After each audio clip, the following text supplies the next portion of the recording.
Online জিজ্ঞাসার পক্ষ থেকে আমি শাকাওয়াত হোসেন সোহেল আপনাদেরকে জানাচ্ছি স্বাগত। আজ আমি আলোচনা করব কিভাবে ঢাকা কাস্টম হাউসে অ্যাপ্লিকেশন করা যায়। তো অ্যাপ্লিকেশনের জন্য অবশ্যই আমাদেরকে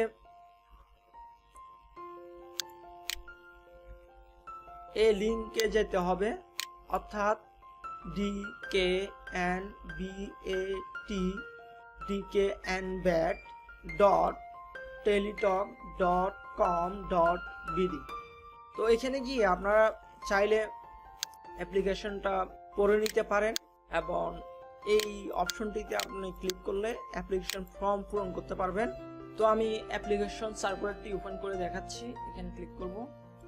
তো ওপেন হওয়ার পর আপনারা বিস্তারিত পড়ে নেবেন যে কোন জবের জন্য কি কি রিকোয়ারমেন্ট চাওয়া হয়েছে, কোন কোন জেলার অধীনে বসবাস করলে আপনি আবেদন করতে পারবেন সেটি বিস্তারিত আছে, এবং কোন তারিখ থেকে কোন তারিখে আপনারা আবেদন করার সুযোগ থাকবে, এবং কোন জবের পোস্টের জন্য কত টাকা পেমেন্ট করতে হবে, কিভাবে পেমেন্ট করতে হবে, সবগুলো বিস্তারিত পড়ে নেবেন।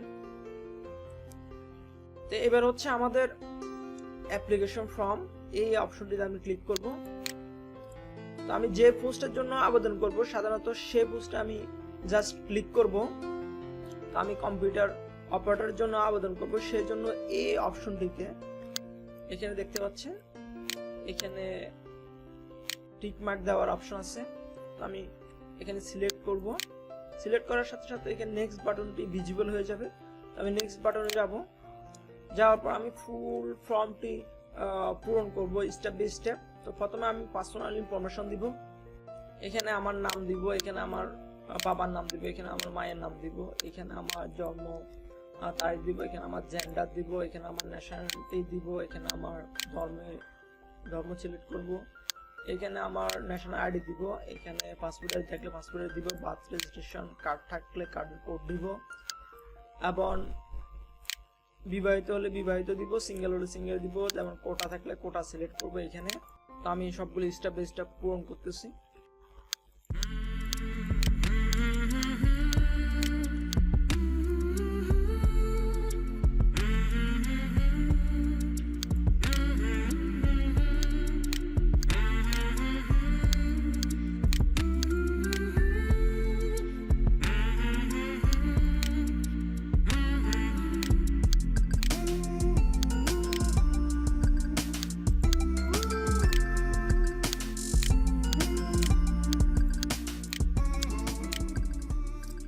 আমি আমার পার্সোনাল ইনফরমেশনগুলো ইনপুট করে দিলাম। দেন আমি ইনপুট করব অ্যাড্রেস। এখানে অ্যাড্রেস আছে, এখানে আছে প্রেজেন্ট অ্যাড্রেস, আর এখানে আছে পার্মানেন্ট অ্যাড্রেস। অর্থাৎ এখানে আপনি যদি শহরে থাকেন শহরের প্রেজেন্ট অ্যাড্রেস দিবেন, আর গ্রামের অ্যাড্রেসটা হচ্ছে এখানে। তো আমি প্রেজেন্ট অ্যাড্রেস এবং পার্মানেন্ট অ্যাড্রেস একই দিব, কারণ আমার চাকরি হওয়ার পর ভেরিফিকেশন সম্পর্কিত সমস্যা হতে পারে। অর্থাৎ আমার যদি প্রেজেন্ট অ্যাড্রেসে গিয়ে জিজ্ঞেস করে আমাকে চিনে কিনা, হয়তো আমি ওইখান থেকে চলে যেতে পারি। এই জন্য আমরা পার্মানেন্ট অ্যাড্রেস এবং প্রেজেন্ট অ্যাড্রেস একই দিতে চেষ্টা করবো, অর্থাৎ আমার গ্রামের অ্যাড্রেসটি দিতে চেষ্টা করব, কারণ আমাদের সব ইনফরমেশন ওখান থেকে পাওয়া সম্ভব গ্রাম থেকে। তো আমি গ্রামের অ্যাড্রেসটি দিব। আর যারা শহরে একেবারে স্থায়ী অবশ্য তারা একই অ্যাড্রেস দিতে পারবেন, প্রেজেন্ট অ্যাড্রেস এবং পার্মানেন্ট অ্যাড্রেস। তবে প্রেজেন্ট অ্যাড্রেস এবং পার্মানেন্ট অ্যাড্রেস যদি একই দেন, প্রেজেন্ট অ্যাড্রেসটা ইনপুট করে এখানে জাস্ট টিক চিহ্নটা দিয়ে দিবেন এখানে এই জায়গায়। তো আমি সবগুলো ইনপুট করতেছি, দেখতে থাকেন। কেয়ার অফ অবশ্য আপনার নাম দিবেন, অথবা আপনার বাবার নামও দিতে পারেন, সমস্যা নেই।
তো আমি আমার অ্যাড্রেস ইনপুট করে দিলাম, আমি অ্যাড্রেস একই দিলাম, আমার প্রেজেন্ট অ্যাড্রেস এবং পার্মানেন্ট অ্যাড্রেস একই দিলাম।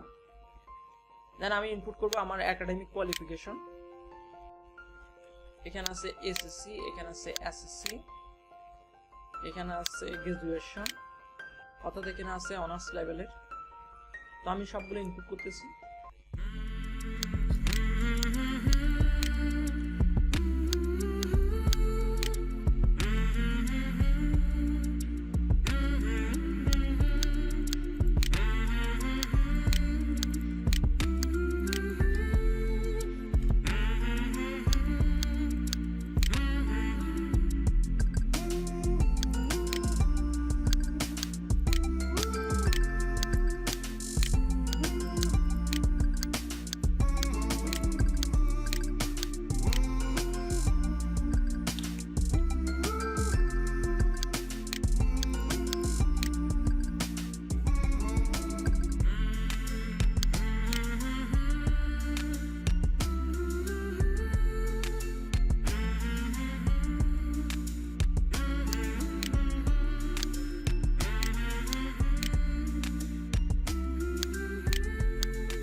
আমার এডুকেশন কোয়ালিফিকেশনের সব পূরণ হয়ে গেল।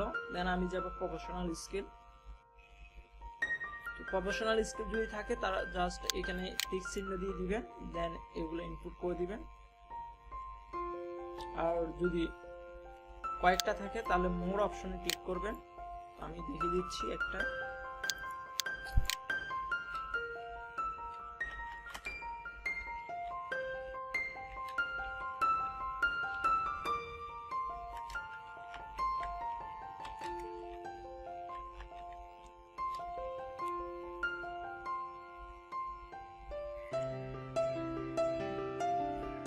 আমি ফার্স্ট নাম এবং অর্গানাইজেশন নাম ইনপুট করলাম। দেন আমার কখন থেকে এটি শুরু করছি,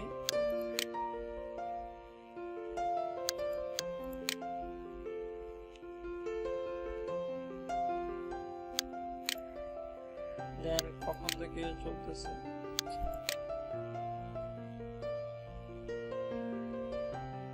আর যদি বর্তমান চলে তাহলে এটা পূরণ করবে না। তো আমি যেহেতু ছেড়ে দিয়েছি এটা আমি এটা পূরণ করি।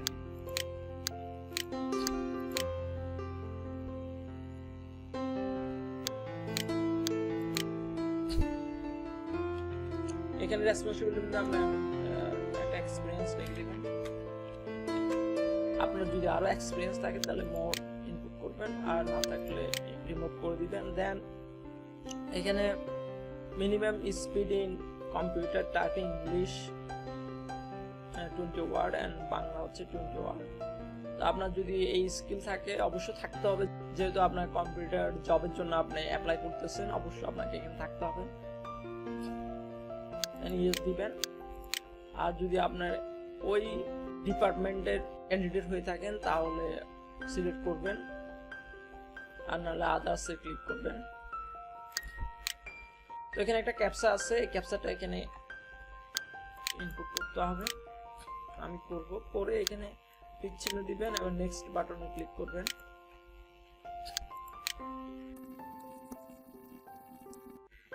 এখানে টিক চিহ্ন দিলাম, এখন নেক্সট বাটনটি ভিজিবল হয়ে গেছে। তো আমি নেক্সট বাটনটি ক্লিক করব। করার সাথে সাথে আমার ফুল ইনফরমেশন গুলো দেখাচ্ছে এখানে।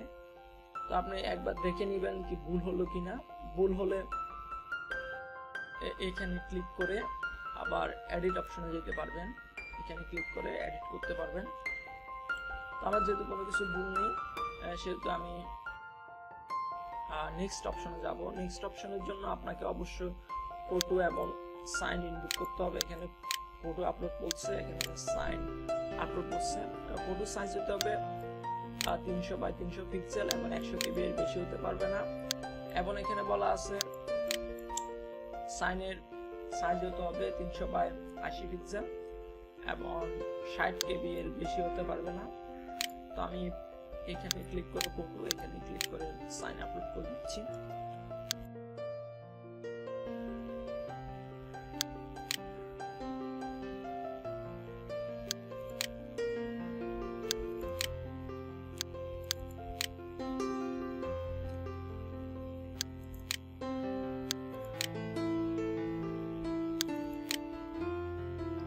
আমার ফটো এবং সাইন আপলোড হয়ে গেল। দেন আমি এখানে ক্লিক করে সাবমিট বাটনে ক্লিক করে দেব।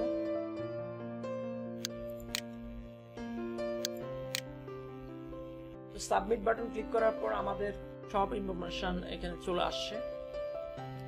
আসার পর এখানে আমাদের দেখা যাচ্ছে ইউজার আইডি এবং ইউজার আইডি ইউজ করে কিভাবে আমরা এসএমএস পাঠাতে হবে সেই তথ্যগুলো এখানে দেওয়া আছে। তো তার আগে আমি একটা জিনিস দেখিয়ে দিই, এখানে অপশন আছে আপনি চাইলে প্রিন্ট করতে পারবেন অথবা ডাউনলোড করে নিতে পারবেন, যে কোনো একটি করতে পারবেন। তো প্রিন্ট অপশনে ক্লিক করলে কি আসে, প্রিন্ট অপশনে ক্লিক করলে এখানে প্রিন্ট অপশন আছে। তো এখান থেকে আপনি সেভ করে রাখতে পারবেন। জাস্ট এখানে সেভ অপশনে ক্লিক করবেন, সেন্সে ক্লিক করে সেভ অপশনে ক্লিক করবেন, সেভ অ্যাজ পিডিএফ, এবং এখানে গিয়ে আপনার সাইজটা করতে পারবেন, চেঞ্জ করতে পারবেন।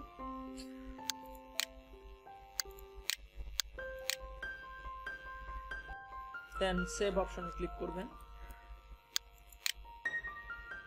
পিডিএফ হিসেবে সেভ হয়ে যাবে। আপনি একটা নির্দিষ্ট স্থানে সেভ করে রাখবেন। তো এটা গেল সেভ। আর একটা এই অপশনটিতে ক্লিক করলে, ডাউনলোড অপশনটিতে ক্লিক করলে আপনি ডাউনলোড করতে পারবেন। ডাউনলোড অপশনে ক্লিক করলাম, ক্লিক করার সাথে সাথে দেখতে পাচ্ছেন এখানে ডাউনলোড হয়ে গেল। আর যদি ফায়ারফক্স ইউজ করতাম তাহলে এখানে ডাউনলোড অপশন শো করতো। যেহেতু আমি ক্রোম ইউজ করতেছি, গুগল ক্রোম, সেই জন্য এই অপশনটিতে দেখাচ্ছে। তবে একটি সতর্কতা অবলম্বন করবেন, অ্যাপ্লিকেশন করার সময়, অ্যাপ্লিকেশন ডাউনলোড করার সময়, অর্থাৎ অ্যাডমিট কার্ড ডাউনলোড করার সময় কখনো আরডিএম ইউজ করবেন না। তো এখন আমি দেখাচ্ছি কিভাবে ইউজার আইডি ইউজ করে পেমেন্ট প্রদান করতে হয়, অর্থাৎ ফিস প্রদান করতে হয়। এই জন্য আমাদেরকে দুইটি ধাপে এসএমএস করতে হবে। প্রথমে আপনার টেলিটক সিম থেকে, অর্থাৎ টেলিটক সিম আছে আমার মোবাইলের মেসেজ অপশন গিয়ে লিখতে হবে DKNBAT, স্পেস দিয়ে লিখবেন ইউজার আইডি। এই ইউজার আইডি, যে ইউজার আইডি আপনাকে দেওয়া হবে সেই ইউজার আইডি এখানে ইনপুট করবেন। ইনপুট করার পর পাঠিয়ে দিবেন 16222 এই নাম্বারে। এই নাম্বারে পাঠিয়ে দেওয়ার পর আপনার একটা ফিরতি এসএমএস আসবে। ফিরতি এসএমএস এ আপনি এই টাইপের একটা পিন কোড পাবেন। এই পিন কোড ইউজ করে সেকেন্ড এসএমএস করবেন। সেকেন্ড এসএমএস করার জন্য DKNBAT ব্যাট লিখে ইয়েস দিবেন। ইয়েস দেওয়ার পর আপনার যে পিন কোডটি দিয়েছিল সেই পিন কোডটি ইনপুট করে দেন পাঠিয়ে দিবেন আবার 16222 এই নাম্বারে। আর পাঠিয়ে দেওয়ার পর আপনাকে অবশ্যই একটা ইউজার আইডি এবং পাসওয়ার্ড দেওয়া হবে, অর্থাৎ এই ইউজার আইডি এবং পাসওয়ার্ড দেওয়া হবে। আপনি অবশ্যই এই ইউজার আইডি এবং পাসওয়ার্ড ইউজ করে পরবর্তীতে অ্যাডমিট কার্ড ডাউনলোড করতে পারবেন। তো সাবধান, ইউজার আইডি এবং পাসওয়ার্ড কাউকে দিবেন না, কারণ ইউজার আইডি এবং পাসওয়ার্ড ইউজ করে অনেকে আপনার অ্যাপ্লিকেশন ক্যান্সেল করে দিতে পারে। তো ঠিক আছে, আজ এ পর্যন্ত, ভালো থাকবেন, আবারও দেখা হবে। যাওয়ার আগে বলে যায় অবশ্যই আমাদের চ্যানেলটিকে সাবস্ক্রাইব করতে ভুলবেন না এবং লাইক শেয়ার কমেন্ট করবেন।